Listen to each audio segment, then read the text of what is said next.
Hello friends, आप सभी को हमारे यूट्यूब चैनल पर स्वागत है। तो आज हम आपको कराने वाले हैं आज की करंट अफेयर और आज है आपकी 22 नवंबर के जो मोस्ट इंपोर्टेंट करंट अफेयर के क्वेश्चन आंसर्स होंगे वो हम आपको कराने वाले हैं। साथ ही आपको बता दें कि अगर आप हमारे यूट्यूब चैनल पर पहली बार आए हैं तो प्लीज़ चैनल को लाइक शेयर एंड सब्सक्राइब करना बिल्कुल भी ना भूलेगा और ऐसी ही लेटेस्ट वीडियो के लिए चैनल को लाइक और सब्सक्राइब जरूर कर लीजिएगा। तो चलिए हम स्टार्ट करते हैं। तो हमारा पहला क्वेश्चन जो रहेगा कि वैश्विक मृदा सम्मेलन 2024 कहाँ आयोजित किया गया है। तो आपको बता दें कि जो वैश्विक मृदा सम्मेलन 2024 है वो आपका नई दिल्ली में आयोजित किया गया है और नई दिल्ली के साथ ही ऑप्शन बी आपका करेक्ट आंसर हो जाता है। इसी के साथ नेक्स्ट क्वेश्चन है सेकेंड कि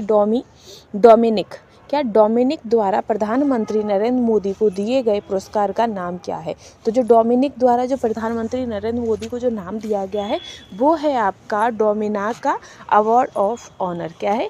डोमिनिका अवार्ड ऑफ ऑनर, जो कि प्रधानमंत्री नरेंद्र मोदी को दिया गया है। तो ऑप्शन ए इस क्वेश्चन का करेक्ट आंसर है। ठीक है, आगे रहेगा थर्ड क्वेश्चन है आपका कि प्रसार भारती के नए लॉन्च किए गए OTT प्लेटफॉर्म का नाम क्या है। तो जो OTT प्लेटफॉर्म का जो नाम है वो आपका वेव है। क्या है? WAVE वेव है आपका, जो कि प्रसार भारती के नए लॉन्च किए गए OTT प्लेटफॉर्म का नाम है वेव और ऑप्शन बी आपका करेक्ट हो जाएगा। इसी के साथ फोर्थ क्वेश्चन है आपका कि भारत ने नवंबर 2024 में महिला एशियाई चैंपियनशिप ट्रॉफी जीतने के लिए किस टीम को हराया है। तो जो भारत है उसने चीन को किसको हराया है? चीन को हराया है। ठीक है, कैसे? तो महिला एशियाई चैंपियनशिप जो ट्रॉफी है उसको जीतने के लिए भारत ने चीन को हरा दिया है। इसी के साथ नेक्स्ट क्वेश्चन है फिफ्थ आपका कि SECI ने ग्रीन हाइड्रोजन पहल को बढ़ावा देने के लिए किस संगठन के साथ MOU पर हस्ताक्षर किए हैं। तो इन्होंने H2 ग्लोबल पर हस्ताक्षर किए। किस पर किए हैं? H2 ग्लोबल पर हस्ताक्षर किए हैं और इसी के साथ ऑप्शन डी आपका करेक्ट आंसर है। आगे है छठवां क्वेश्चन आपका कि हाल ही में किस देश ने पानी की कमी के कारण आपातकाल की घोषणा जारी की है। तो आपको बता दें कि जो इक्वाडोर है, इक्वाडोर ने पानी की कमी के कारण आपातकाल की घोषणा की है। तो इसी के साथ ऑप्शन ए आपका करेक्ट आंसर हो जाएगा। नेक्स्ट क्वेश्चन है आपका कि ADB recently approve A loan of how many $1 million of financial sector reform. तो इस क्वेश्चन का जो आपका आंसर होगा वो ऑप्शन ए हो जाएगा, इंटरनेशनल रिन्यूएबल एनर्जी एजेंसी। ठीक है, आगे है आपका नेक्स्ट क्वेश्चन कि ADB ने हाल ही में वित्तीय क्षेत्र में सुधार के लिए किस देश को ऋण की मंजूरी दी है। तो जो ADB है उन्होंने श्रीलंका को हाल ही में वित्तीय क्षेत्र में सुधार के लिए ऋण की मंजूरी दी है और इसी के साथ ऑप्शन सी आपका करेक्ट आंसर है।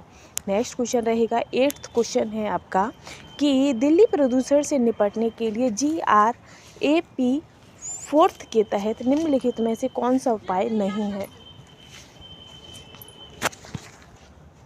तो जैसा कि G20 के बारे में निम्नलिखित में से जो कौन सा कथन सत्य है आपका, तो वो आपका आंसर हो जाएगा जो G20 एक स्थायी सचिवालय है। क्या है? एक स्थायी सचिवालय है और ये कथन आपका एकदम करेक्ट हो जाएगा। तो ऑप्शन बी इस क्वेश्चन का करेक्ट आंसर है। ठीक है, कौन सा? ऑप्शन बी इस क्वेश्चन का करेक्ट आंसर है। ठीक है, आगे हम बढ़ेंगे, नेक्स्ट क्वेश्चन पर चलेंगे। तो 10वां क्वेश्चन आपका आता है कि हाइपरसोनिक क्रूज मिसाइलों को किस प्रकार का इंजन शक्ति प्रदान करता है। तो जो हाइपरसोनिक क्रूज मिसाइलें हैं उनको जो किस प्रकार का इंजन शक्ति प्रदान करता है। तो ये जो आपके स्क्रैम जेट इंजन जो होते हैं, कैसे स्क्रैम जेट जो इंजन होते हैं वो इनको प्रदान किए जाते हैं। ठीक है, तो 10वें का जो आपका आंसर है वो ऑप्शन बी आपका करेक्ट आंसर है। ठीक है, नेक्स्ट हम चलेंगे 12वां क्वेश्चन यानी कि 12वां क्वेश्चन है आपका कि हाल कि सत्यमंगलम टाइगर रिजर्व किस राज्य में स्थित है। तो जो सत्यमंगलम टाइगर रिजर्व है वो आपका कहाँ पर है? तमिलनाडु में। ठीक है, तमिलनाडु के साथ ही आपका ऑप्शन ये करेक्ट आंसर है। इसी के साथ नेक्स्ट क्वेश्चन है 12 हो गया आपका, ये 12 ही दोबारा रिपीट कर दिया है, नंबरिंग रिपीट है क्योंकि 11 को 12 तो 12 है ही। फिर है आपका नेक्स्ट कि प्रतिरोधी संक्रमणों के लिए भारत में लॉन्च किए गए पहले स्वदेशी एंटीबायोटिक का नाम क्या है। तो स्वदेशी एंटीबायोटिक का जो नाम है वो है आपका नेफिथ्रोमाइसिन। क्या है? नेफिथ्रोमाइसिन। तो ऑप्शन ए आपका करेक्ट आंसर है। ठीक है, इसी के साथ हमारा 13 क्वेश्चन है और हमारी सीरीज़ का भी ये आखिरी क्वेश्चन है कि हाल ही में खबरों में रहा विनर अंतरिक्ष कार्यक्रम किस देश से संबंधित है। तो जो विनर अंतरिक्ष कार्यक्रम जो है ये आपका कहाँ से, ऑस्ट्रेलिया देश से संबंधित है। कहाँ से है, ऑस्ट्रेलिया देश से संबंधित है। तो आज के जो मोस्ट इम्पोर्टेंट करंट अफेयर के क्वेश्चन आंसर थे वो हमने कंप्लीट कर लिए हैं। आई होप आपको वीडियो पसंद आई होगी। अगर वीडियो पसंद आई है तो प्लीज़ चैनल के साथ बने रहिएगा। Thanks for watching.